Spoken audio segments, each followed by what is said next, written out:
berinteraksi dengan masyarakat, kami sendiri selalu terbuka dengan segala informasi dan segala bentuk pelayanan yang ada di desa, termasuk terkait dengan keluhan-keluhan masyarakat tentang penyelenggaraan pemerintah.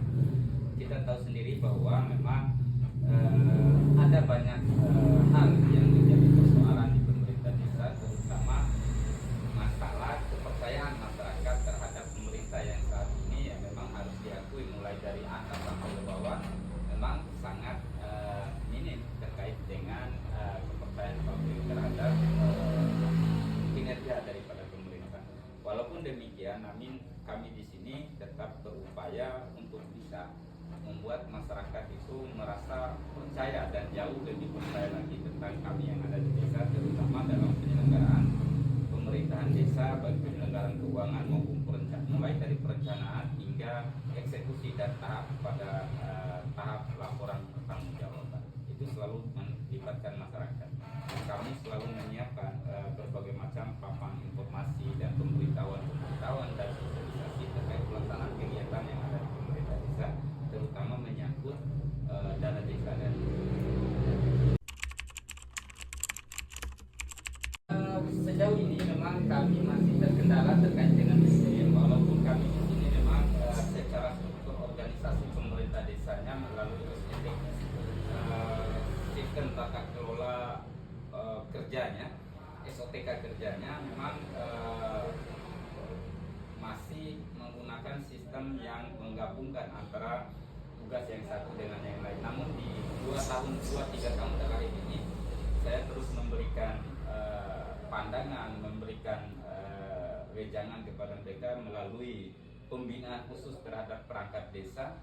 Jadi selain dari yang diadakan oleh pemerintah di atas, kami juga akan melakukan pembinaan tersendiri mengenai tugas dan tanggung jawab serta fungsi masing-masing daripada aparatur pemerintah desa, mulai dari kepala bidang, kepala seksi sampai kepala dusun. Proses pemilihan kepala desa kami terakhir itu di tahun 2022. Itu dimulai dengan pemilihan secara demokratis murni. Jadi dilakukan pemilihan oleh masyarakat secara penuh. Sedangkan kami sebagai pelaksana dan juga BPD selaku pengawas melakukan mulai dari tahap perencanaan hingga finalisasi sampai pada saat pelantikan kepala desa di bulan Agustus tanggal 3 tahun 2022. Dan perpanjangan masa jabatan ini menjadi panjang dari yang seharusnya berakhir di tahun 2028, dia akan berakhir di tahun 2030. Mereka sangat signifikan karena melaksanakan tugas dan fungsinya secara baik, terutama dalam hal tugas dan fungsi pokok BPD, yaitu legislasi, budgeting, dan controlling. Jadi 3 fungsi utama ini berjalan sesuai dengan aturan yang ada.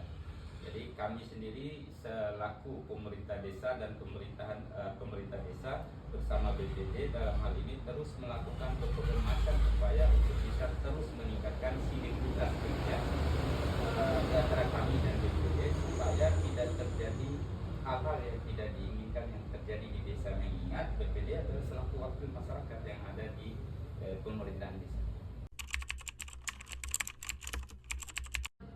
Ya, tingkat partisipasi masyarakat ini bisa diukur dari berbagai macam aspek, terutama misalnya di lingkungan mereka bekerja secara gotong royong, membantu pemerintah walaupun tanpa dana, mereka tetap bisa menyelesaikan hal-hal pekerjaan yang menjadi tugas pemerintah dalam hal eksekusi dan lain sebagainya. Kemudian yang kedua, masyarakat terlibat melalui badan dan lembaga yang ada di desa ini dalam hal misalnya mulai dari perencanaan desa. Perencanaan desa misalnya dalam rentang waktu yang 8 tahun sekarang, karena memang kepala desa sudah bekerja umur jabatannya sudah 8 tahun.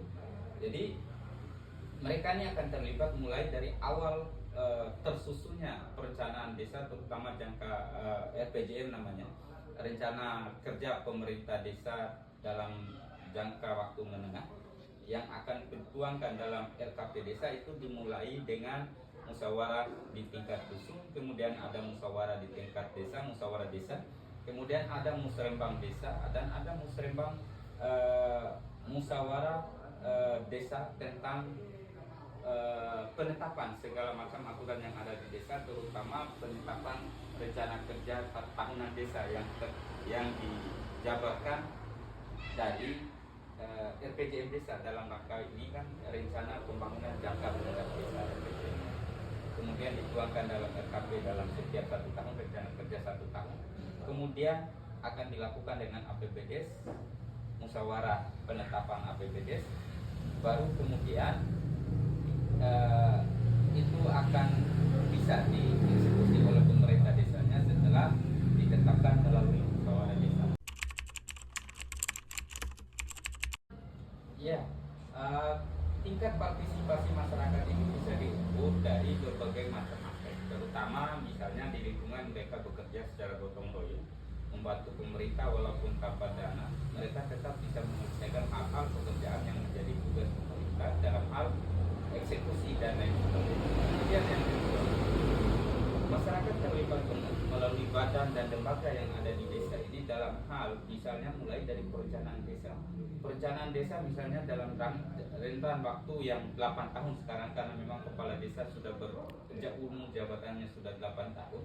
Jadi mereka ini akan terlibat mulai dari awal tersusunnya perencanaan desa, terutama jangka RPJM namanya, rencana kerja pemerintah desa dalam jangka waktu menengah, yang akan dituangkan dalam RKP desa. Itu dimulai dengan musyawarah di tingkat dusun, kemudian ada musyawarah di tingkat desa, musyawarah desa, kemudian ada musrembang desa, dan ada musrembang musyawarah desa tentang penetapan segala macam aturan yang ada di desa, terutama penetapan rencana kerja tahunan desa yang dijabarkan dari RPJM desa. Dalam rangka ini kan rencana pembangunan jangka menengah desa RPJM, kemudian dituangkan dalam RKP dalam setiap 1 tahun, rencana kerja 1 tahun, kemudian akan dilakukan dengan APBDes, musyawarah.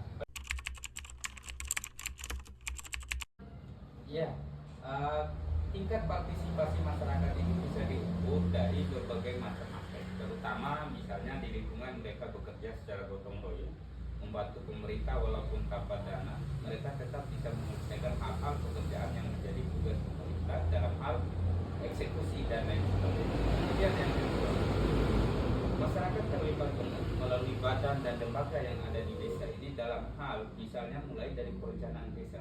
Perencanaan desa misalnya dalam rentan waktu yang 8 tahun sekarang, karena memang kepala desa sudah bekerja umum jabatannya sudah 8 tahun. Jadi mereka ini akan terlibat mulai dari awal tersusunnya perencanaan desa, terutama jangka RPJM namanya, rencana kerja pemerintah desa dalam jangka waktu menengah, yang akan dituangkan dalam RKP desa. Itu dimulai dengan musyawarah di tingkat dusun, kemudian ada musyawarah di tingkat desa, musyawarah desa, kemudian ada musrembang desa, dan ada musrembang musyawarah desa tentang penetapan segala macam aturan yang ada di desa, terutama penetapan rencana kerja tahunan desa yang dijabarkan dari RPJM desa. Dalam rangka ini kan rencana pembangunan jangka menengah desa RPJM, kemudian dituangkan dalam RKP dalam setiap 1 tahun.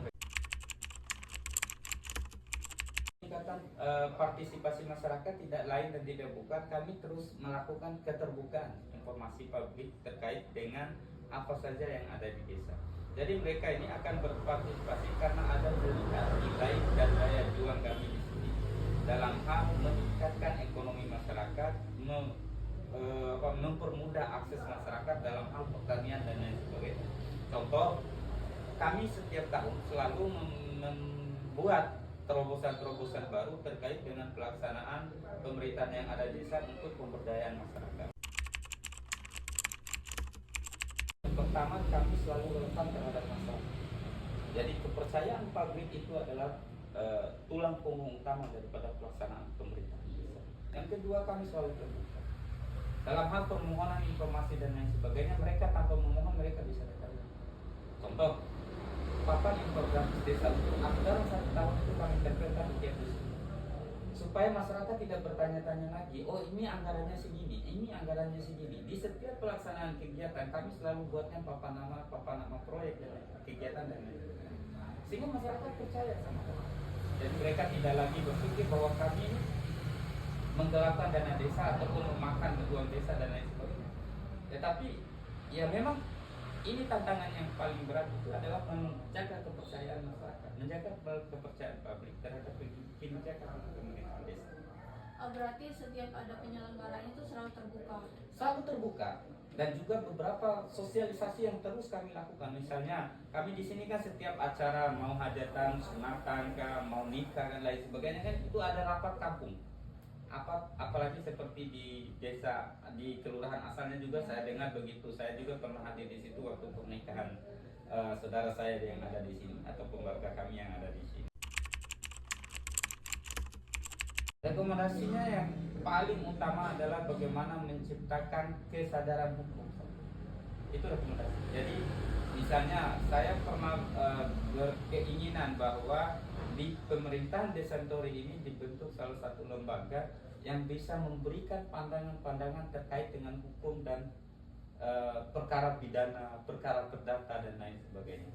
Kemudian yang kedua itu kalau harapan kepada pemerintah di atas, kalaupun nanti bisa disampaikan itu ya jangan dikat seenaknya lah. Kasihan pemerintah desa, kasihan masyarakat desa yang menunggu dana desa ini untuk membangun desanya. Terbukti bahwa kami melaksanakan seluruh kegiatan yang ada di sini dengan sistem padat karya tunai ataupun dengan sistem swadaya lokal. Jadi semuanya kami gunakan swadaya lokal untuk membuat perekonomian perekonomian yang ada di Desa Tori ini tetap berjalan dan berputar di sekitar lingkungan desa itu. Ya seperti itu sih ke depannya. Oke, baik, sama-sama. Untuk itu mungkin jangan bosan-bosan ke depannya dan semoga cepat selesai dengan tugas-tugas kampusnya dan secepatnya bisa kembali memberikan manfaat yang luar biasa untuk daerah dan wilayah terkait dengan semua yang sudah dipelajari. Oke, terima kasih, silakan.